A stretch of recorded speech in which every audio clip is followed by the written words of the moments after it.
Sinta Wijaya berdiri tegak di depan gerbang Universitas Nusantara. Angin Jakarta siang itu membawa aroma aspal panas dan suara klakson yang tak pernah reda, tapi hatinya jauh lebih berisik.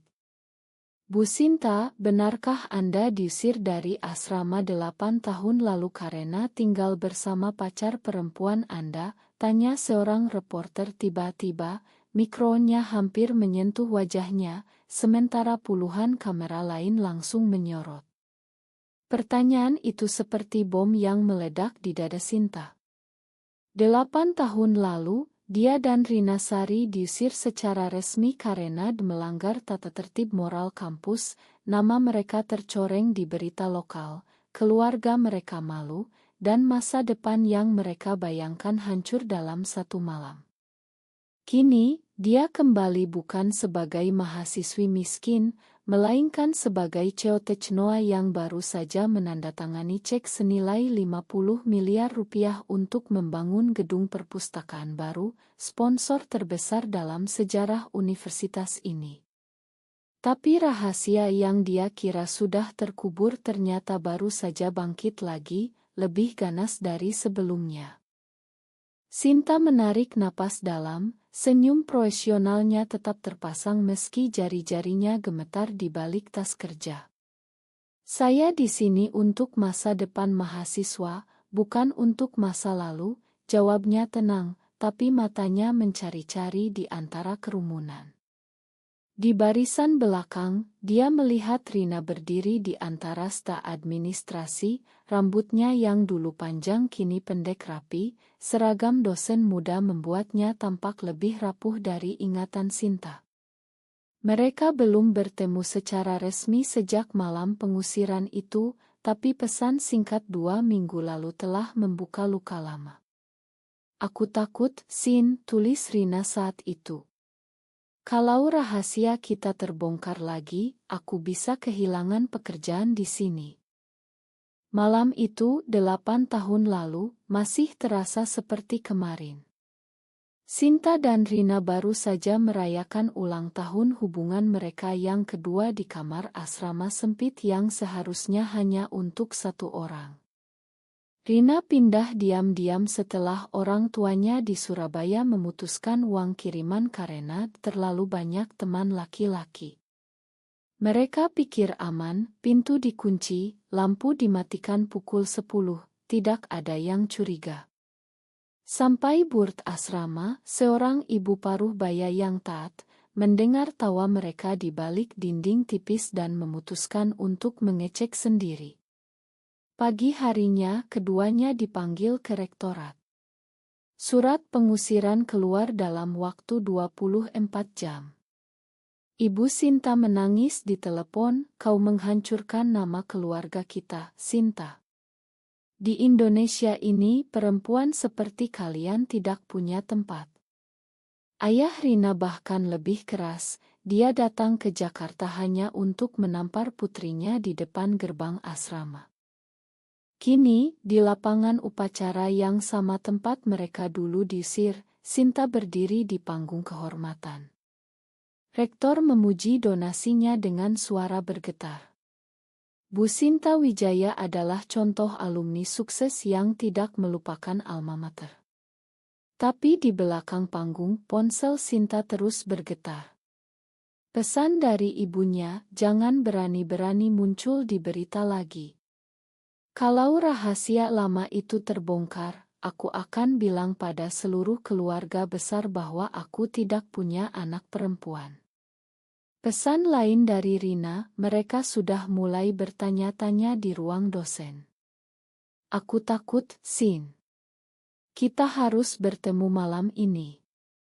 Sinta menatap layar ponsel, jantungnya berdegup seperti dulu saat mereka pertama kali berciuman di belakang perpustakaan. Memilih melindungi karirnya berarti mengorbankan Rina lagi. Memilih Rina berarti kehilangan segalanya yang dia bangun dengan susah payah. Dan media sudah mulai mengendus. Malam itu, di sebuah kai kecil di Kemang yang jarang dikunjungi wartawan, Sinta dan Rina bertemu untuk pertama kalinya setelah 8 tahun. Rina datang dengan jaket jeans lusuh, matanya merah karena menangis di toilet kantor. "Aku hampir kehilangan pekerjaan hari ini, Sin," katanya pelan, tangannya memegang cangkir kopi agar tidak gemetar. "Dekan memanggilku, bilang ada laporan anonim bahwa aku pernah berhubungan tidak senonoh dengan alumni besar. Mereka tidak bilang namamu, tapi semua orang tahu." Sinta meraih tangan Rina di bawah meja, sentuhan itu hangat seperti dulu, tapi kali ini penuh rasa takut. "Aku akan lindungi kamu," bisik Sinta. "Technoa sedang negosiasi kontrak besar dengan pemerintah. Kalau skandal ini meledak, kontrak itu hilang, dan 200 karyawanku bisa kehilangan pekerjaan." Keesokan paginya, berita pertama muncul di portal gosip nasional. Sponsor miliaran rupiah Universitas Nusantara ternyata mantan mahasiswi yang diusir karena lesbianisme. Foto lama mereka berdua di asrama, entah dari siapa, beredar di media sosial. Komentar membanjiri, "Indonesia sudah rusak, jangan kasih duit haram ke kampus, boikot Technoa." Saham perusahaan Sinta turun 3% dalam 2 jam. Dewan direksi menelepon pagi-pagi, "Sinta, kami minta penjelasan resmi. Kalau ini benar, kami harus pertimbangkan posisimu sebagai CEO." Sinta duduk di kantornya yang mewah, menatap Otorina di ponsel. "Melindungi diri berarti menyangkal semuanya," bilang itu Itna. Melindungi Rina berarti mengakui di depan publik bahwa dia mencintai perempuan, sesuatu yang di Indonesia masih bisa menghancurkan segalanya. Sementara itu, di rumah orang tua Rina di Surabaya, ayahnya menelepon marah. "Kamu masih berhubungan dengan perempuan itu? Kalau iya, jangan harap aku kirim uang lagi untuk adikmu sekolah." Rina menangis di kamar kosnya, memeluk lutut. Dia ingat bagaimana dulu Sinta memilih pergi ke Singapura sendirian untuk membangun karir, meninggalkannya dengan luka yang tak pernah sembuh.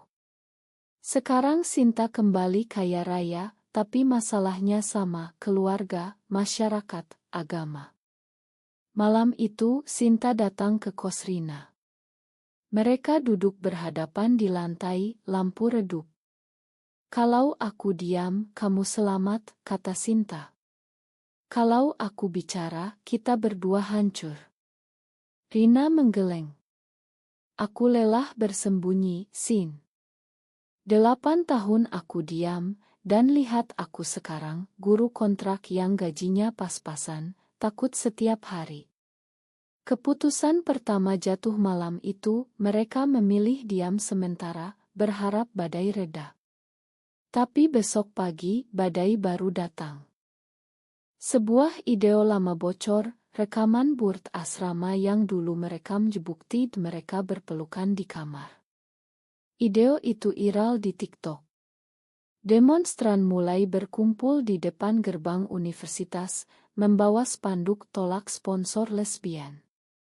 Rektor menelepon Sinta, "Donasi Anda tetap kami terima, tapi kami harus adakan konferensi pers, Anda harus hadir dan klarifikasi." Sinta menatap cermin, wajahnya pucat. Diam berarti selamat sementara. Tapi diam juga berarti mengkhianati Rina lagi. Konferensi pers digelar di aula utama universitas. Lampu sorot menyilaukan, puluhan mikron menunggu. Sinta berdiri di podium, Rina duduk di barisan belakang sebagai staf pendukung. "Saya menghargai dukungan semua pihak," kata Sinta dengan suara mantap. "Donasi ini untuk pendidikan, bukan untuk masa lalu pribadi saya." Tapi seorang jurnalis dari media besar langsung menyerang, apakah benar Anda dan Ibu Rina Sari pernah tinggal bersama di asrama dan diusir karenanya? Ruangan hening sejenak. Sinta melihat Rina menunduk, bahunya gemetar. Jika dia mengaku sekarang, semuanya berakhir. Jika dia bohong, Rina akan merasa dikhianati selamanya. Itu urusan pribadi saya 8 tahun lalu, jawab Sinta akhirnya, menghindari kata jia atau tidak. Jawaban ambigu itu justru membakar api. Malam harinya, kantor Technoa diserbu demonstran. Kaca depan pecah, karyawan panik. Sinta menerima telepon dari ibunya yang menangis, "Kamu membuat aku tidak bisa ke masjid lagi, Sinta." Tetangga bertanya-tanya. Di saat yang sama, Rina ditelepon dekan. "Kami terpaksa memberhentikan kontrak Anda sementara waktu sampai situasi reda." Rina duduk di lantai kosnya, menangis tanpa suara. Sinta datang 2 jam kemudian, membawa makanan tapi tak ada kata yang bisa menghibur. "Aku akan mundur dari donasi kalau perlu," kata Sinta. Rina menggeleng keras. "Jangan. Itu uang masa depan banyak anak. Tapi aku takut kehilangan kamu lagi." Keesokan harinya, sebuah gugatan hukum masuk ke pengadilan. Sebuah kelompok masyarakat konservatif menuntut universitas membatalkan donasi karena melanggar nilai-nilai Pancasila dan agama. Mereka menyebut nama Sinta dan Rina secara terbuka. Media nasional memberitakan di halaman depan. Saham Technoa anjlok 8%. Dewan direksi mengadakan rapat darurat tanpa Sinta. "Kami sarankan Anda cuti sementara," kata ketua dewan melalui telepon. Sinta keluar dari kantor, hujan deras Jakarta membasahi jasnya. Dia menelepon Rina, "Aku akan lawan di pengadilan. Tapi aku butuh kamu di sisi aku." Rina diam lama. "Kalau aku ikut, keluargaku akan mengusir aku selamanya. Tapi kalau aku diam, aku kehilangan diriku sendiri." Demonstrasi semakin besar. Mahasiswa terpecah, ada yang mendukung kebebasan pribadi, ada yang ikut meneriakkan moral kampus. Di tengah kerumunan itu, sebuah insiden terjadi. Seorang demonstran melempar batu mengenai kepala Rina yang kebetulan lewat untuk mengambil berkas di kampus. Rina jatuh, darah mengalir di trotoar. Sinta yang sedang di lokasi langsung berlari, memeluk Rina di tengah teriakan massa. Ambulans datang. Di rumah sakit, dokter bilang luka tidak parah, tapi trauma psikologisnya dalam. Malam itu, di ranjang rumah sakit, Rina memegang tangan Sinta. "Aku tidak mau lagi diam, Sin. Cinta kita sudah cukup menderita." Sinta menangis untuk pertama kalinya setelah 8 tahun. Keputusan kedua jatuh, mereka akan bertarung bersama, apapun risikonya. Pagi berikutnya, Sinta mengadakan konferensi pers darurat di lobi rumah sakit. Rina duduk di kursi roda di sampingnya, perban di kepalanya masih terlihat. "Saya Sinta Wijaya, dan saya mencintai Rina Sari," katanya lantang, suaranya tidak gemetar lagi. 8 tahun lalu kami diusir karena itu. Hari ini saya kembali bukan untuk membuktikan apa-apa, tapi untuk membuktikan bahwa cinta tidak boleh dihukum. Donasi tetap saya lanjutkan, dan saya siap menghadapi gugatan." Kilatan kamera membutakan. Berita langsung meledak di seluruh Indonesia. Beberapa media memuji keberaniannya, tapi sebagian besar mengecam. "Ini penghinaan terhadap nilai keluarga Indonesia," kata seorang tokoh agama di televisi. Ibu Sinta datang ke Jakarta sore itu, wajahnya pucat. Kamu sudah gila, katanya di kamar rumah sakit. Keluarga besar sudah tahu. Bibi-bibi kamu bilang aku gagal mendidik. Kalau kamu tidak menarik pernyataan itu, aku akan bilang pada media bahwa kamu sakit jiwa. Sinta berdiri, memeluk ibunya yang menangis. Ma, aku lelah berbohong. Ini aku yang sebenarnya. Ibunya pergi tanpa kata. Sementara itu, ayah Rina menelepon, kamu sudah mati bagi kami. Rina menutup telepon, tapi air matanya jatuh. Aku sudah siap, Sin. Aku pilih kamu. Di kantor Technoa, Dewan Direksi mengadakan outing. Hasilnya, Sinta tetap CEO, tapi harus menjaga citra perusahaan, artinya tidak boleh ada wawancara lagi tentang hubungan pribadi. Sinta menolak. Kalau begitu, saya mundur, katanya. Rapat berakhir dengan kekacauan. Malam itu, Sinta dan Rina duduk di balkon apartemen Sinta yang mewah, memandang lampu Jakarta. Kita bisa kehilangan segalanya, kata Sinta. Rina tersenyum kecil. Kita sudah pernah kehilangan segalanya dulu. Sekarang kita punya satu sama lain. Tapi pagi berikutnya, berita baru muncul, seorang mantan karyawan Technoa menggugat Sinta atas pelecehan moral di tempat kerja, tuduhan palsu yang jelas dibuat-buat untuk menekan. Pengadilan mulai mendengar kasus gugatan kelompok konservatif terhadap universitas. Sinta dan Rina dipanggil sebagai saksi. Di ruang sidang yang pengap, pengacara lawan bertanya dengan nada menghina, apakah benar Anda berdua pernah hidup sebagai pasangan di asrama? Sinta memegang tangan Rina di bawah meja. Ya, benar. Jawaban itu menggema di ruangan. Media di luar gedung pengadilan semakin ramai. Sidang berlangsung sengit selama 2 minggu. Setiap hari, Sinta dan Rina harus menghadapi pertanyaan yang sama, moral, agama, Pancasila, kerusakan generasi muda. Saksi ahli dari pihak penggugat membawa bukti oto lama, rekaman video, bahkan surat pengusiran dulu. Pengacara Sinta berargumen bahwa donasi adalah hak pribadi dan tidak ada kaitan dengan orientasi seksual. Tapi opini publik terbelah.